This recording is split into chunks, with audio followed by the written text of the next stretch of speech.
Okay, so now we're finally onto real hardcore interview preparation. Questions. Of course, every interview has questions. And this is where your research can really come in handy. If you have had jobs like this before, try and remember what questions did they ask you. And what I would advise is going forward, whenever you go for an interview, as soon as you come out of that interview, sit down in your car, on the train, wherever you are, and write down every question you can remember from that interview and your answers. And then put that in your folder. So what you start to do is build up a collection of questions that come up at these interviews and answers that you've given. And you can think about those answers and think, was that a good answer? Was it well received by the interviewer? Did I totally mess it up? If so, why did I mess it up? Where did I go wrong? Did I use the wrong vocabulary? Did I not express myself well? Was I just yabbering on because I didn't know the answer? I do that a lot. So think about your previous interviews. If you haven't got your folder going yet, don't panic. The internet, okay?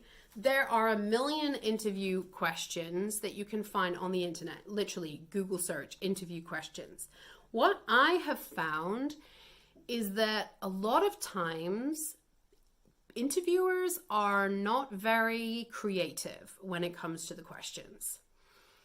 What are your strengths and weaknesses? Why do you want this job? What are your values? That was my very favorite interview question I was asked. Only actually one interview. No, later. Maybe it was my first or second interview for that kind of a role. And they asked me, what are your values? Huh? What? I was stumped. Nobody had ever asked me that before. And I thought about it and I was like, I have no idea, but that's a really good question. And I ended up going home, and actually it took me months to come up with what are my values. But if your company has had that thought process, then maybe you should have had that thought process too. What is important to you? Why is it important to you? And how does it impact your working life and your life choices and decisions? It's really a good idea to figure out, you want values. We're looking at 4 or 5 words that describe what is important to you. Integrity, honesty, whatever. It's your words. It's whatever rings true for you. But it's a good idea to take a minute to try and figure out what those are for you, because that can help guide you in a positive direction for your future work. But it also makes it way easier when you're doing your research and you're comparing. If your company has a totally different set of values, then that's going to be really useful to you to know, okay, maybe this isn't the right place for me to be going. So that's one of the questions. So there's a few steps to what we do with these questions. First of all, we're compiling our list of questions. If you search the internet, get the general stuff.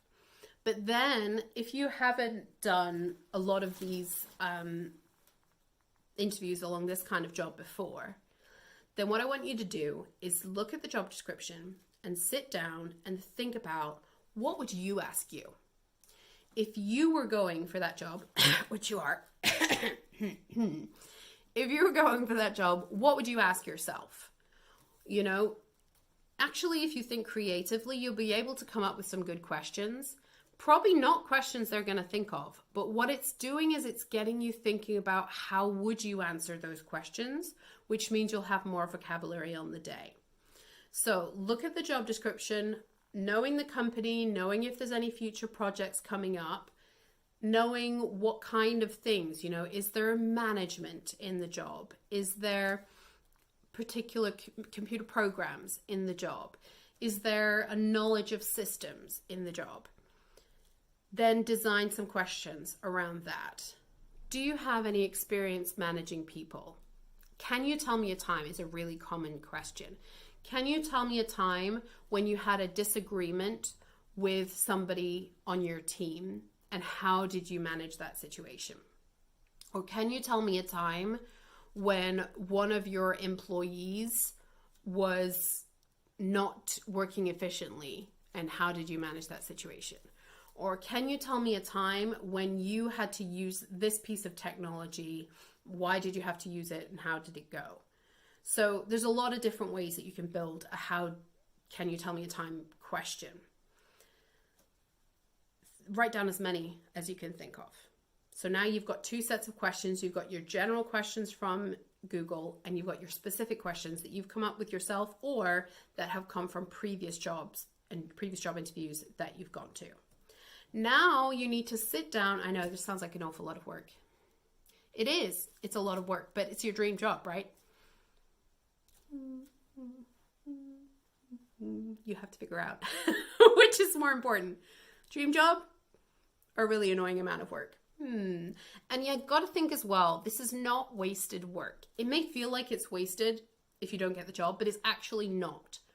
All of this is going into your folder. It's all going to be there for next time. So the next time you do a job interview, you don't have to go Google search all of those questions. You don't have to go brainstorm all of those questions. You've already got them. You already did that work. You've already answered them. Next time, what you're going to be looking at is how did I answer those questions? Did I do a good job? Would I change anything? Would I do anything differently? So all of this preparation that you're doing is not wasted work. You either A, get the job, score, or B, you don't get the job, but you get the next job, which might be even better. Okay. So you're going to write down all those questions. Then you're going to write down your answers to all of those questions. I want you to do at least 10. Sounds like a lot. Trust me, it's worth it. I used to do like 20 and 30. So 10 is a basic level. 10 answers. Write down your answers. Really think about how can I use my past experience? Do I have a story to tell that can demonstrate this idea? Is there a way to explain this concept, this idea, this type of work that we're doing that's more interesting, more fun? Really think about all of these different things. Write it all down. Put it all into your folder. Then you're going to practice answering the questions. First of all, you can do it by yourself, just you reading the question and trying to say your answer. I am not asking you to memorize your answer. That is a bad idea. Okay. If you come from somewhere like Korea or China where you're awesome at memorizing stuff, maybe you can get away with memorizing the answer. But the problem is, this is not an exam, this is an interview. You cannot be certain that that question is going to appear on your interview. I had an interview a while back, they didn't ask me once what my weaknesses and strengths were. I think it's the only interview ever in my life that they didn't ask me what are my strengths and weaknesses for. These things are evolving all the time. So you cannot be certain what they're going to ask you. So if you memorize a whole bunch of answers to questions and none of those questions come up, big trouble. What I'm asking you to do is practice delivering an answer that fulfills that question. It might be different every time you do it, and that's okay, because every time you do it, you're practicing the vocabulary, you're thinking of new ideas, new stories, new experiences that you can share with them.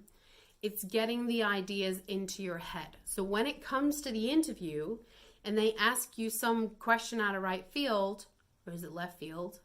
Anyway, you can think about an answer because you've already looked at a whole bunch of different possibilities for answers. You've prepared yourself. So that's what we're doing here. You don't have to memorize. And then the next thing with this is to practice with a friend or a brother or sister, somebody who's not going to laugh at you. That's kind of a key point. So this is especially important if you don't have interview experience or if you're somebody who really struggles with interviews. If you're somebody who gets super stressed out or can't speak or your mind goes blank, then you need to practice. There's no escape.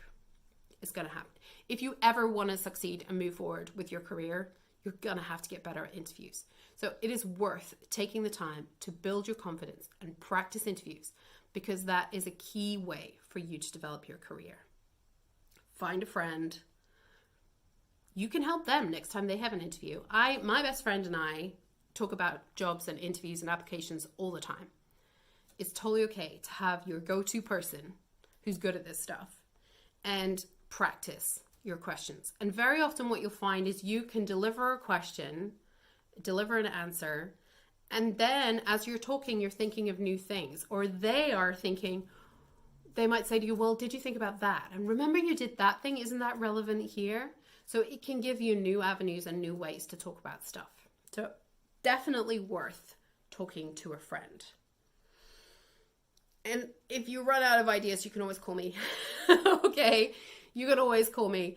I am available. We can set up, even if it's just a one-time thing, and we just do one session to practice for your interview. That is totally okay with me. No problem at all. If you know your interview's in 3 weeks and you know you're terrified of it, then maybe we can have 3 sessions, whatever. But that is an option there on the table if you think it's going to be useful for you. That's totally okay. If not, hopefully all of these videos will give you plenty of opportunities. Okay, we're going to do some more preparation in a second. First of all, go off, write your questions down, write your answers down, practice your questions, practice with a friend. This in and of itself can take you a week. If you're really, really nervous and scared of interviews, it is worth spending a week looking at all possible questions and all possible answers and practicing your answers so that you really have the confidence going forward. And that confidence is going to set you up for success. So if you have a week, spend it wisely. All right, see you next time. Bye.